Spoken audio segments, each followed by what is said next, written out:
Eh bien bonsoir à toutes et à tous et bienvenue dans cette toute nouvelle vidéo ASMR dans laquelle nous allons parler d'un film culte des années 80.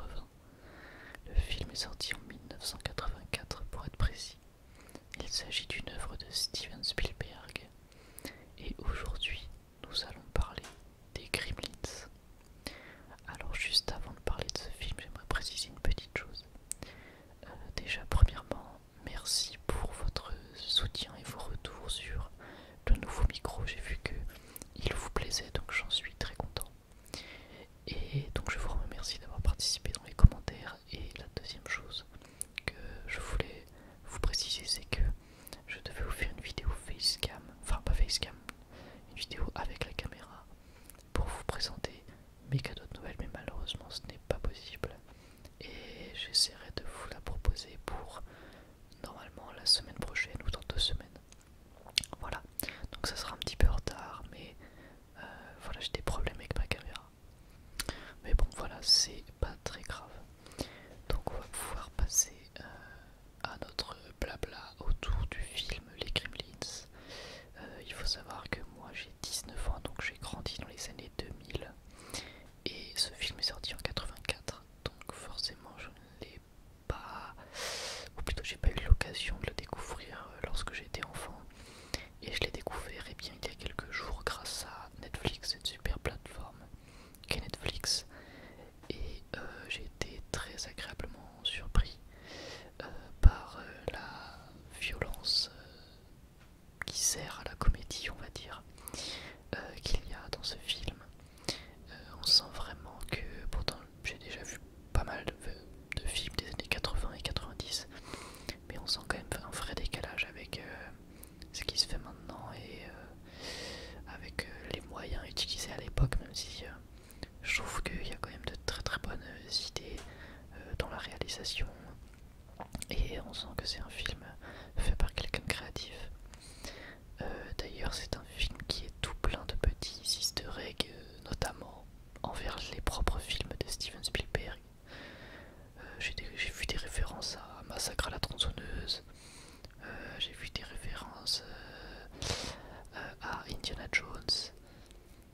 Il y avait quoi d'autre? Il y avait le film Saw. Il y avait quoi d'autre? J'en ai vu plein d'autres, mais je me souviens pas de toutes. Il y a merde, Blanche-Neige également. Enfin voilà, il y a tout plein de références. Et il y en a notamment sur les films de Spielberg, mais je les ai quasiment oubliés à part Indiana Jones. S'il y a E.T. aussi également, voilà. Enfin voilà, il y a tout plein de références qui sont vachement sympas à voir. Mais du coup voilà, moi je l'ai pas vu avec un regard d'enfant, mais c'est quand même assez marrant, assez mignon. Alors je vais quand même expliquer vite fait le synopsis pour tous ceux qui ne l'auraient pas vu, mais je ne vais pas spoiler. Alors en fait, les Gremlins, c'est l'histoire d'un père de famille qui crée des inventions toutes pourries et qui décide un jour pour son fils d'acheter son cadeau de Noël. Alors je sais plus si c'est Noël ou... Non, je crois que c'est son cadeau d'anniversaire, même si c'est un film de Noël, c'est un film qui se déroule à la période de Noël. Mais qui décide d'acheter pour son fils bien, un nouvel animal de compagnie dans une boutique assez sombre, dans une ruelle carrément cachée, etc. Et il décide d'acheter un animal très original, un animal qu'il n'avait jamais vu. Et il s'agit en fait d'un mogwai, il me semble que ça s'appelle comme ça, un mogwai. Et il décide donc de l'acheter pour pouvoir l'offrir à son fils. Mais il y a 3 règles très importantes à respecter. C'est de ne pas exposer le mogwai au soleil, car sinon il pourrait en mourir. Ne pas renverser de l'eau sur lui, ne pas lui mettre de l'eau dessus, ne pas le faire boire, etc. Donc éviter tout contact avec l'eau. Et la dernière règle, la plus importante, c'est de ne pas lui donner à manger après minuit. Bon, qui est une règle un petit peu bête quand on y pense, parce que c'est tout le temps après minuit en fait. Mais bon. Et voilà, donc c'est les règles à respecter. Et vous doutez bien, dans le film, toutes les règles vont être bafouées. Et c'est ce qui va créer les événements du film. Voilà. Pour résumer très brièvement, donc c'est un film assez... encore une fois, je trouve qu'on le regarde avec un œil assez décalé comparé aux personnes qui devaient le voir dans les années 80.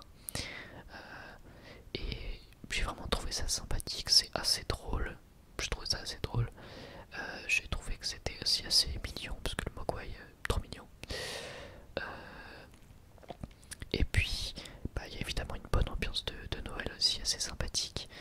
On a des thématiques abordées qui, comment dire, sont un peu bizarres dans un film de plus comédie.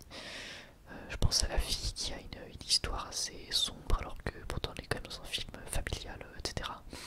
Ça m'a un peu surpris. Mais non, honnêtement, c'est un film que je trouve intéressant et je comprends pourquoi est-ce qu'il a bien marché à l'époque où c'est sorti, dans les années 80, parce que c'est vrai que c'est quand même assez rafraîchissant. Ça se voit qu'à la base ça devait être un film d'horreur, ça se voit clairement. Il y a même une référence à un film d'horreur, hein. Donc comme je vous l'ai dit, il y a une référence à Saw, donc voilà, c'est pas pour rien. Et, euh, et non, franchement, j'ai trouvé ça très dépaysant, très sympa. Et puis en plus, je me devais de le voir comme c'est un film assez culte, etc. C'est quand même moi qui suis grand fan de cinéma, je trouvais que c'était normal d'aller voir ça. Et puis, franchement, c'était très agréable, pas forcément infantilisant. Il y a de l'humour absurde et débile par moments, mais moi personnellement, ça me fait rire. Il y a vraiment, comment dire, des gags qui ont traversé le temps, on va dire. Et puis évidemment pour ceux qui ont découvert le film lorsqu'ils étaient jeunes, je pense que ça peut être une bonne grosse dose de nostalgie, bien évidemment. Puisque bah c'est voilà, c'est un film qui a marqué complètement sa génération. Alors je sais qu'il y a eu des suites qui sont considérées comme étant vraiment pas terribles, donc j'ai pas forcément envie de les voir. Mais en tout cas le premier film est vraiment vraiment sympathique. C'est assez délirant, assez, bah voilà quoi, ça change. Et puis c'est aussi à la fois attendrissant.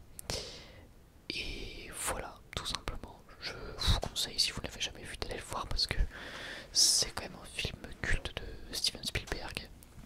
Et puis en plus, c'est un film culte tout court, voilà. Donc moi j'ai vraiment kiffé, c'était vraiment très très sympa.